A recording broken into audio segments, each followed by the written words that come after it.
ঠাস ঠাস করে দুইটা চড় পড়লো। ছোট লোক কোথাকার, মেয়ে দেখলে স্পর্শ করতে মন চায় তাই না? তোদের মতো ছোট লোককে যে কিভাবেই কলেজে চান্স দেয় আমি বুঝতেই পারি না। যা বলছি আমার সামনে থেকে কখনো যেন আমার আশেপাশে না দেখি। কথাগুলো বলেই তেইহুং চলে গেল, আর আমি মাথা নিচু করে কথাগুলো শুনছিলাম। কলেজের সবাই আমার দিকে তাকিয়ে আছে, আর আমার চোখ দিয়ে জল পড়ছে। আমাদের মতো গরিবদের জন্মই হয়েছে বুঝি বড় লোকদের অত্যাচার সহ্য করার জন্য। বাবা মারা গেছে তখন আমার বয়স 10 বছর। তারপর থেকে মাই আমার সব। অন্যের বাসায় কাজ করে অনেক কষ্ট করে আমাকে বড় করেছেন।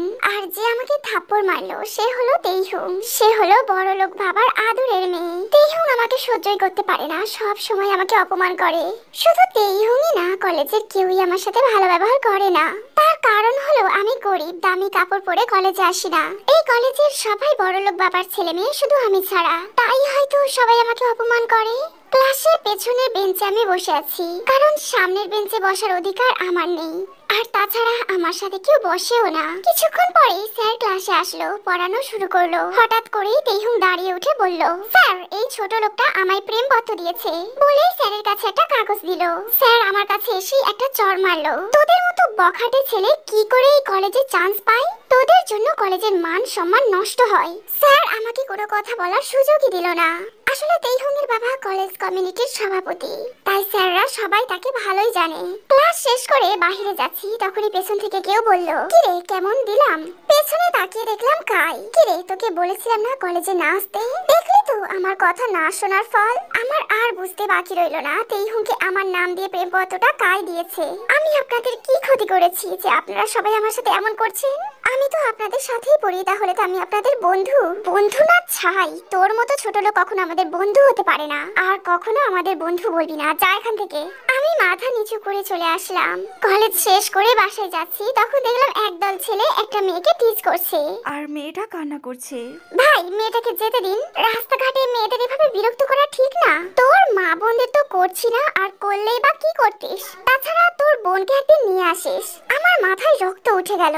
আশেপাশে তাকিয়ে দেখলাম একটা লাঠি আছে। লাঠিটা নিয়েই ওই ছেলের মাথায় দিলাম একটা বাড়ি। আমার এই রকম রূপ দেখে ওর সাথে থাকা বাকি ছেলেরাও ভয় পেয়ে পালালো। কি বলেছে আপনাকে ধন্যবাদ দেব জানি না। আপনার এই উপকার যে আমি কিভাবে শোধ করবো আমি তাও জানি না। আরে কি বলছেন? এটা তো আমার কর্তব্য ছিল। আর কোনো ভয় নেই, আপনি এখন নির্ভয়ে যেতে পারেন।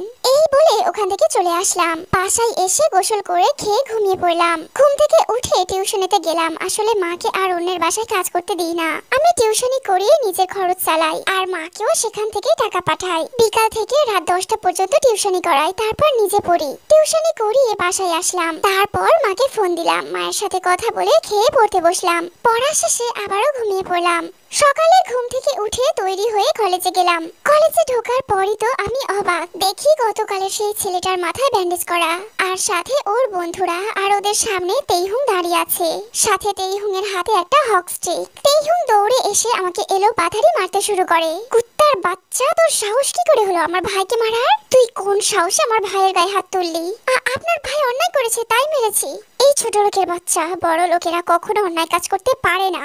তুই আমার ভাইকে মেরে তার সব টাকা মোবাইল ছিনতাই করে নিয়েছিস। তোরা ছোট লোকেরা টাকার জন্য সব করতে পারিস। এই তোরা সবাই এই ছোট লোকটাকে ইচ্ছা মতো মার, যতক্ষণ না পর্যন্ত ওর চোখ বন্ধ হয়। তখনই ওর সাথে থাকা ছেলেমেয়েরা আমাকে ইচ্ছা মতো মারতে লাগলো। আমি আর সহ্য করতে না পেরে ওদের পায়ে পড়ে বলতে লাগলাম, দয়া করে আমাকে মারবেন না, আমি কখনো কারোর গায়ে হাত তুলবো না। আপনার ভাইয়ের গায়ে আমি হাত তুলেছি, খুব বড় ভুল করেছি। এই ছোট লোকের বাচ্চা, তুই কোন সাহসে আমার পা ধরেছিস? এই তোরা ওকে মেরে আধমরা করে দি পুরো। আমাকে সবাই ইচ্ছা মতো মারছে, আর সেটা ক্যাম্পাসের সবাই দাঁড়িয়ে দাঁড়িয়ে দেখছে। তেইহুং হাসতে হাসতে বলতে লাগলো, ছোট লোকের বাচ্চার সাহস কত আমার ভাইকে মারে? আস্তে আস্তে আমার চোখ বন্ধ হয়ে আসছে। এখন আর মারের ব্যথা অনুভব হচ্ছে না। চিৎকার করতেও পারছি না, দু চোখ বেয়ে পানি পড়ছে। শুধু মায়ের করুণ মুখটার কথা মনে পড়ছে। এক পর্যায়ে চোখ দুটো বন্ধ হয়ে আসলো। তারপর আর কিছুই মনে নেই। চোখ খুলেই তো আমি অবাক হয়ে গেছি, এ কি আমি হাসপাতালে কেন? তারপর আস্তে আস্তে সব মনে পড়তে লাগলো। আমাকে তো তেইহুং আর ওর লোকেরা মারছিল। তারপর তো ওইখানে আমি ক্যাম্পাসে অজ্ঞান হয়ে গিয়েছিলাম। তাহলে আমি হাসপাতালে আসলাম কি করে? শুধু এই প্রশ্নগুলোই মাথার ঘুরপাক খাচ্ছে। দরজার দিকে তাকিয়ে দেখলাম রুমের ভেতরে কেউ প্রবেশ করছে। একটু সামনে আসতেই বুঝতে পারলাম উনি ডাক্তার। এখন কেমন বোধ করছো? জি একটু ভালো, কিন্তু আমি এখানে এলাম কি করে? তোমাকে কিছু লোক রক্তাক্ত অবস্থায় হাসপাতালে নিয়ে আসে। তোমার অবস্থা খুব খারাপ ছিল। আমরা হাসপাতালের ফান্ড থেকে তোমাকে চিকিৎসা চালিয়েছি। আজ 15 দিন পর তোমার জ্ঞান ফিরলো। তা তোমার এই অবস্থা হলো কি করে? ডাক্তারের কথা শুনে তো আমি অবাক। আমি এতদিন অজ্ঞান অবস্থায় ছিলাম, তাহলে এতদিনে আমার মায়ের কি অবস্থা হলো? তারপর ডাক্তারকে আমার সাথে ঘটে যাওয়া সমস্ত ঘটনা বলতে লাগলাম। আমার কথা শুনে ডাক্তারের চোখ থেকে পানি পড়তে লাগলো। ডক্টর, আমি হাসপাতাল থেকে কবে যেতে পারবো?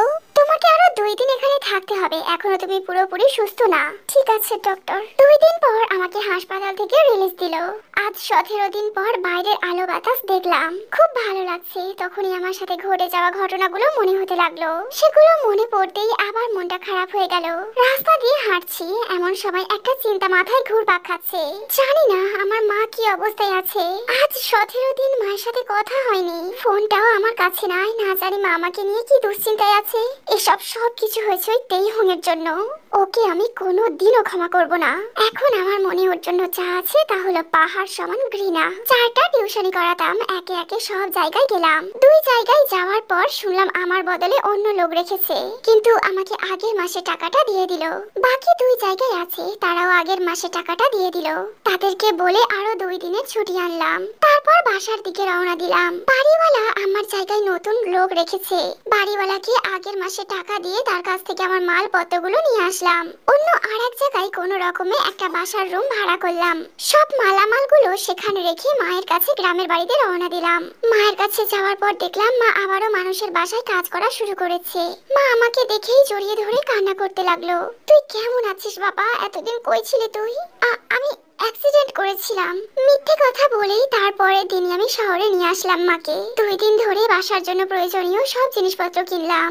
আজকে থেকে আবারও টিউশনিতে গেলাম। তারা আমাকে বললো আমি আরো টিউশনি করাতে পারবো কিনা। আমি রাজি হলাম। তারপর তারা আমাকে আরো 3টা টিউশন ঠিক করে দিল।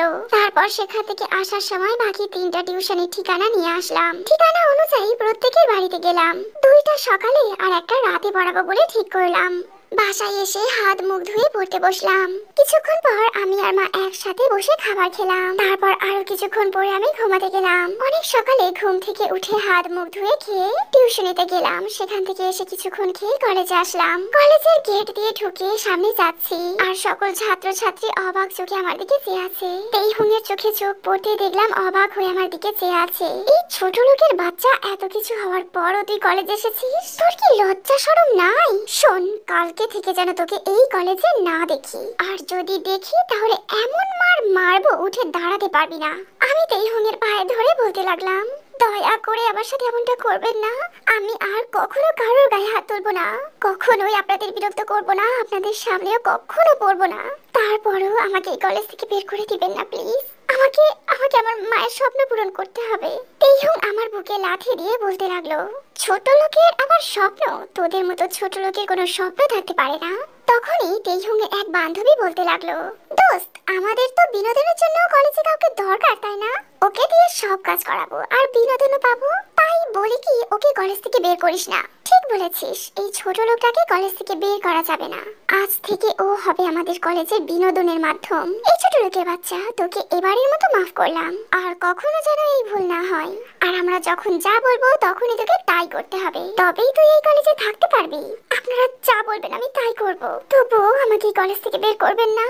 ছোট লোক কোথাকার, শোন, তুই আমাদের প্রত্যেকের পায়ের জুতা এখন পরিষ্কার করে দিবি।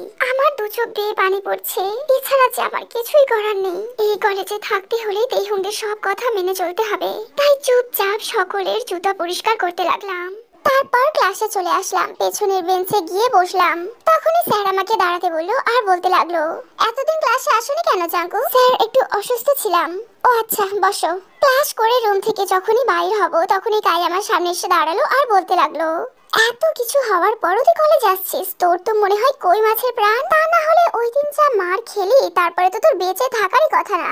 যাই হোক, ওই দিন তোকে ওইভাবে মার খেতে দেখে একটু খারাপ লেগেছে, তাই আজকে একটু কথা বললাম। যা এখন।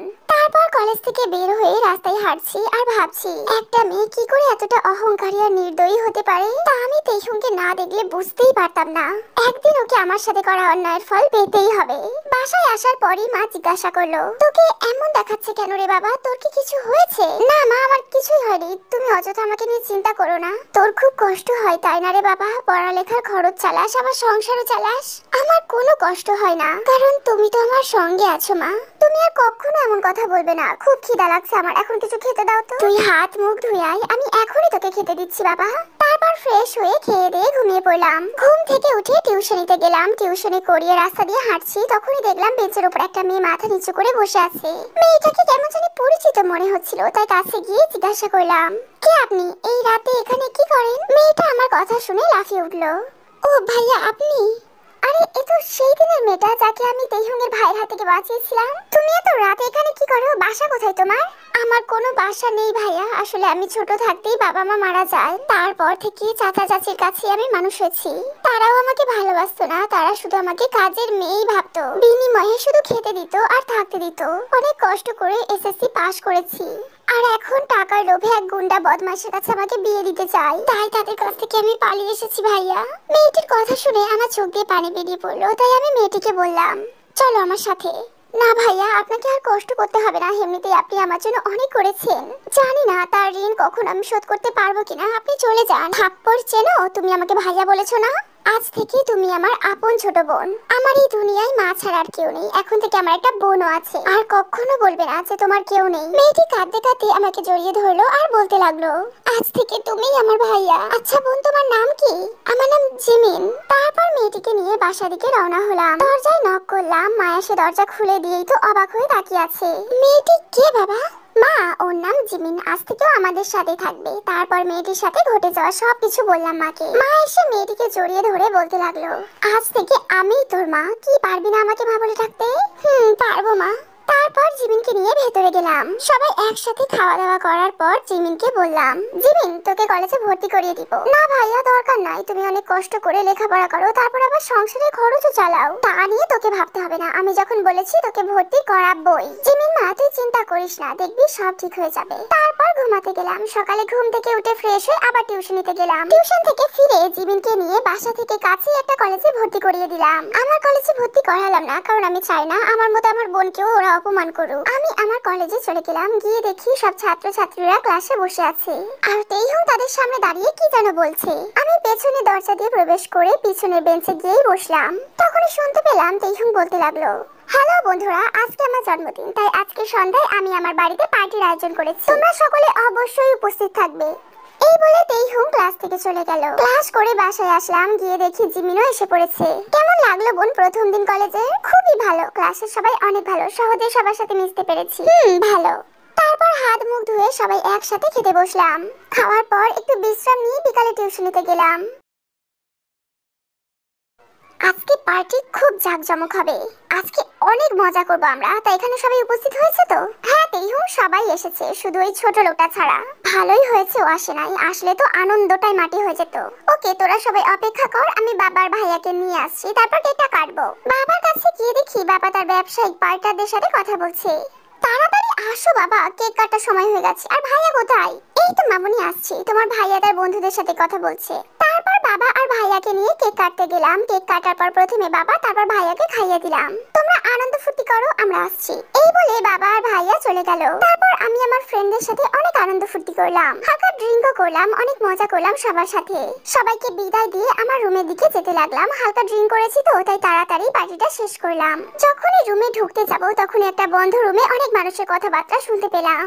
কৌতূহল বশত সেখানে গিয়ে জানালা দিয়ে চোখ দিলাম। তখনই দেখলাম বাবা, ভাইয়া, বাবার ব্যবসায়ী পার্টনার আর কিছু লোক। শুভ, তুমি আমার অনেক ভালো বন্ধু, তাই কথাটা বলছি।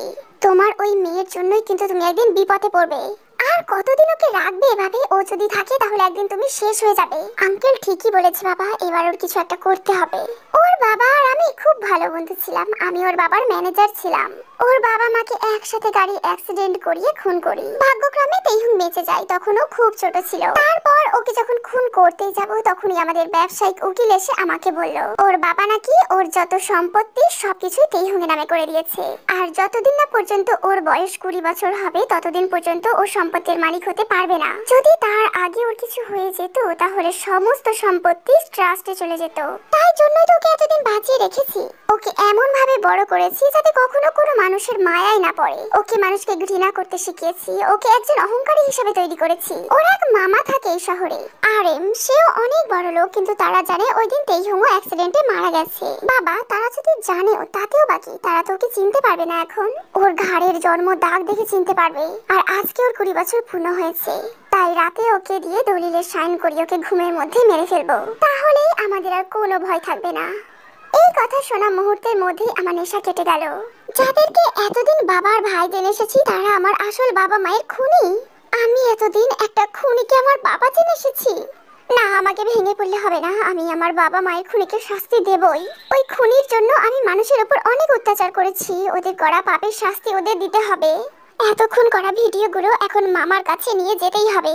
তারপর সেখান থেকে চুপচাপ বের হয়ে আসলাম। মামার বাসায় এসে মামাকে সবকিছু খুলে বললাম। সবকিছু শোনার পর মামা আমাকে জড়িয়ে ধরে বলতে থাকলো, আমরা সবাই ভেবেছিলাম তুইও হয়তো ওই দিন মারা গিয়েছিলি, কিন্তু খোদার অশেষ রহমতে তুই বেঁচে আছিস। ওই শয়তানটা আমাদের জাল দলিল লিখে বলেছিল দুলাভাই নাকি সব সম্পত্তি ওর নামে লিখে দিয়েছে। তার উপর তোরা কেউ জীবিত ছিলি না, তাই এই বিষয় নিয়ে আর আগায়নি। এখন তো তাহলে ওই শুভকে ওর পাপের শাস্তি দিতেই হবে। তারপর মামা পুলিশকে ফোন করে আসতে বললো। পুলিশ আসার পর ভিডিওগুলো পুলিশকে দিলাম। পুলিশদের সাথে নিয়ে শুভদের বাড়িতে গেলাম। পুলিশ শুভকে গ্রেফতার করলো আর ইউনহুকে ওয়ার্নিং দিল যাতে ভবিষ্যতে সে আমার ক্ষতি করার চেষ্টা না করে। আমি মামার সাথে মামার বাসায় চলে আসলাম। মামা, মামি আর একমাত্র মামাতো বোন। দেখ মা, যা আবার হয়ে গেছে, ওই খুনিটাও শাস্তি পেয়েছে। এসব ভেবে এখন আর কষ্ট পাস না। আজ থেকে তুই আমার বড় মেয়ে। তারপর আমার মামিও আমার মাথায় হাত বুলিয়ে বলল, কখনো তুই এই বিষয় নিয়ে মন খারাপ করবি না। আজ থেকে এটাই তোর বাড়ি। যা, হাত মুখ ধুয়ে আয়, সবাই একসাথে বসে খাবো। খাবার খেয়ে রুমে গেলাম। তারপর আমার মামাতো বোনের সাথে কিছুক্ষণ গল্প করে ঘুমিয়ে গেলাম। তারপর চোখ বুজে ভাবতে থাকলাম। আমার 20তম জন্মদিনের সেরা গিফট পেলাম। আমার বাবা মার খুনিকে শাস্তি দিতে পেরেছি। ওই খুনির জন্য আমি এতদিন খারাপ পথে চলেছি। গরিবদের মানুষই মনে করতাম না। জাঙ্কুকের উপর কত অত্যাচার করেছি। কালকেই কলেজে গিয়ে ওর কাছে ক্ষমা চাইতেই হবে। কিন্তু ও কি আমাকে ক্ষমা করবে? এসব ভাবতে ভাবতে কখন যেন ঘুমিয়ে পড়েছি। সকালে ঘুম থেকে উঠে ফ্রেশ হয়ে কলেজে গেলাম। কলেজে গিয়ে বন্ধুদের সবকিছু বললাম। ওদের বললাম আজ থেকে সবার সাথে ভালো ব্যবহার করব আর জাঙ্কুকের কাছে মাফ চাইবো।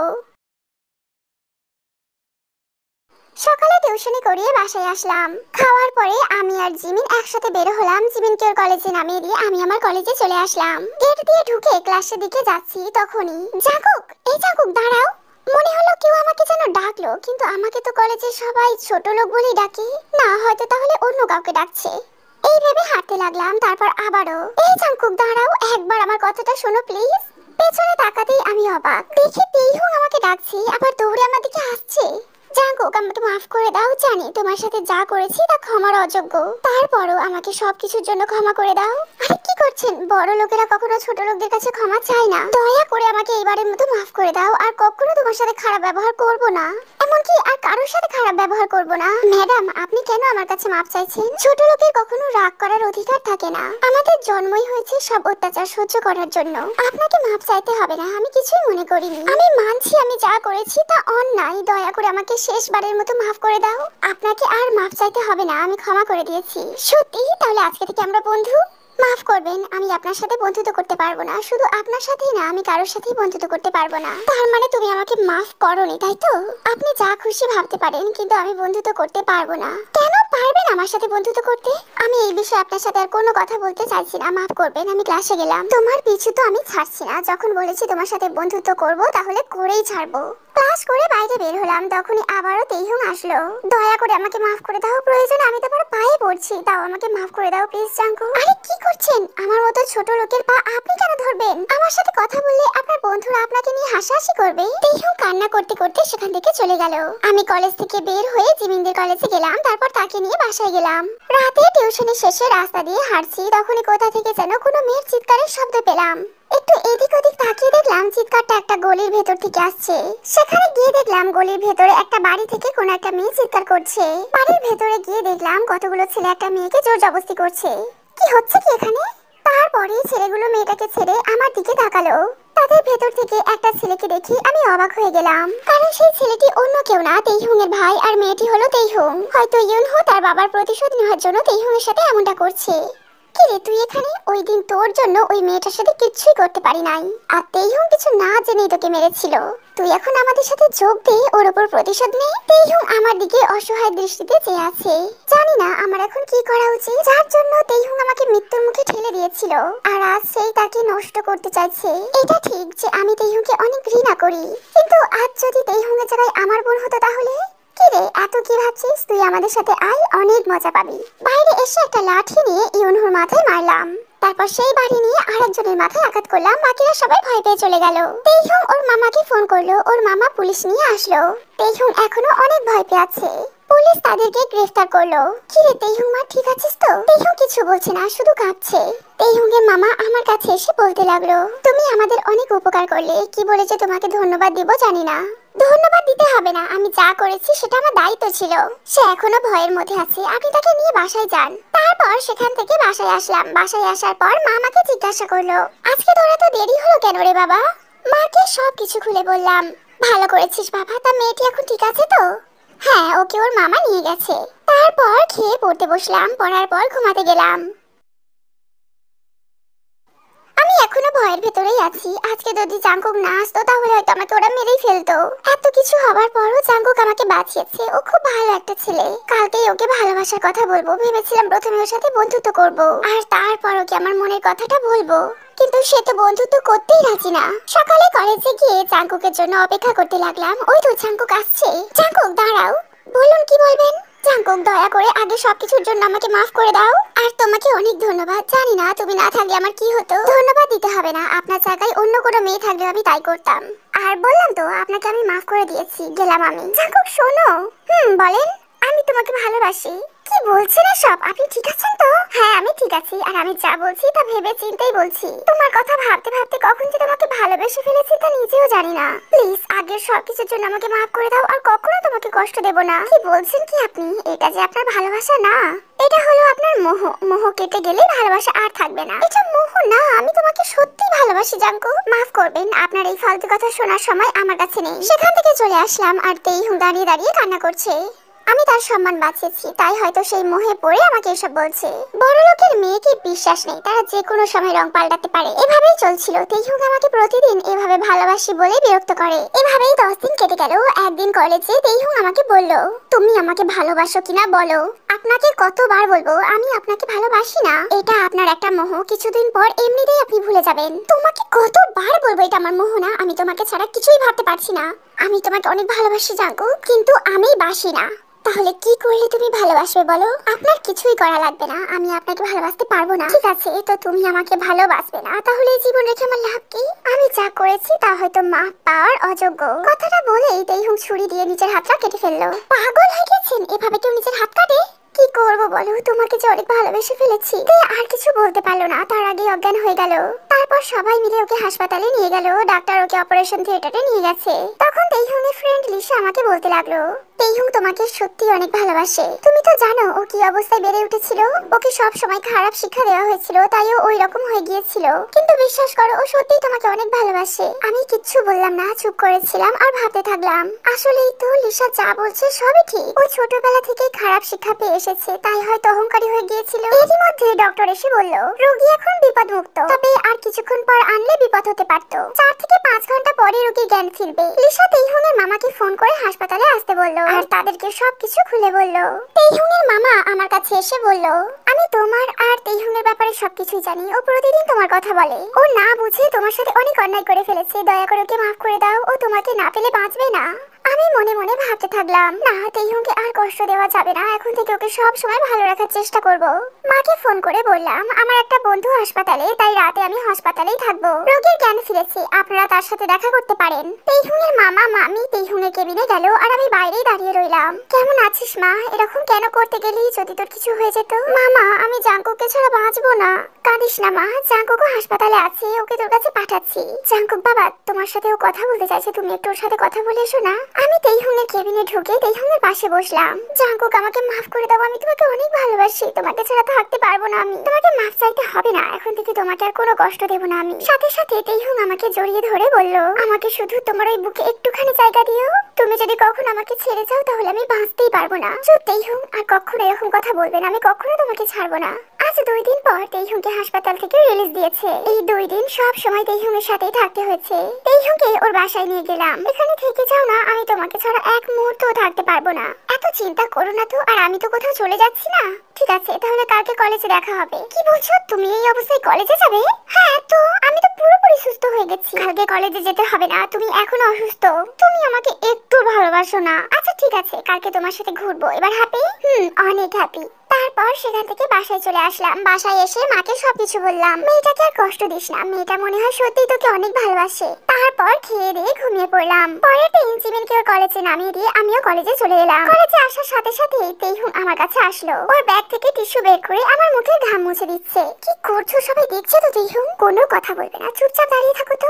হয়ে গেছে, চলো এবার ঘুরতে যাবো। কিন্তু ক্লাস করবো না? উফ, একদিন ক্লাস না করলে কিচ্ছু হবে না জাঙ্কুক, চলো তো। তেইহুংয়ের সাথে রিকশায় ঘুরতে বের হলাম। তেইহুং আমার কাঁধে মাথা রাখলো, চুলগুলোর মুখের উপর এসে পড়েছে। খুবই সুন্দর লাগছে তেইহুংকে। নদীর পাড়ে ঘুরতে আসলাম। তেইহুং বসে আছে আর আমি ওর কোলে মাথা দিয়ে শুয়ে আছি।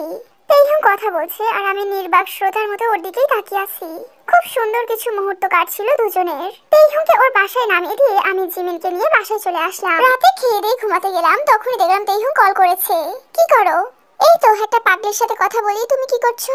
আমি একটা পাগলের সাথে কথা বলছি। তারপর দুজনেই কিছু দুষ্টু মিষ্টি কথা বলে ঘুমিয়ে পড়লাম। পরের দিন কলেজ থেকে ফেরার সময় জিমিনকে নিয়ে বাসায় আসলাম। বিকালবেলা হঠাৎ জিমিন বলল, ভাইয়া চলো না আজকে ঘুরতে যাই। কিন্তু আমাকে তো পড়াতে যেতে হবে বোন। দেখলাম জিমিন মন খারাপ করে আছে। আচ্ছা চল, আজকে পড়াতে যাবো না, তোকে নিয়ে ঘুরতে যাবো। ইয়েস, আমার ভালো ভাইয়া। অনেক জায়গায় ঘোরাঘুরি করার পর জিমিনকে নিয়ে ফুচকা খেতে গেলাম। বোনও আমাকে ফুচকা খাইয়ে দিল। হঠাৎ করে কে যেন আমার কলার ধরে ঠাস ঠাস করে 3টে থাপ্পড় মারলো। এই তোর ভালোবাসা? আমি তোকে অনেক ভালোবাসতাম আর তুই এই তার প্রতিদান দিলি? তেইহুং আমার কথাটা শোনো, তুমি যা ভাবছো আর একটাও কথা বলবি না। যা বোঝার আমি বুঝে গিয়েছি। আসলেই তুই একটা ছোট লোক। আমার আগেই বোঝা উচিত ছিল ছোট লোকেরা কখনো ভালো হয় না। এই বলে তেইহুং সেখান থেকে চলে গেল। আমার চোখ দিয়ে পানি পড়ছে। তেইহুং আমাকে এইভাবে অপমান করলো। আমার একটাও কথা শুনলো না তেইহুং। কি ভাইয়া ওই মেয়েটা? ওই তেইহুং। আমাকে ক্ষমা করে দাও ভাইয়া, আমার জন্য তেইহুং আপু তোমাকে ভুল বুঝলো।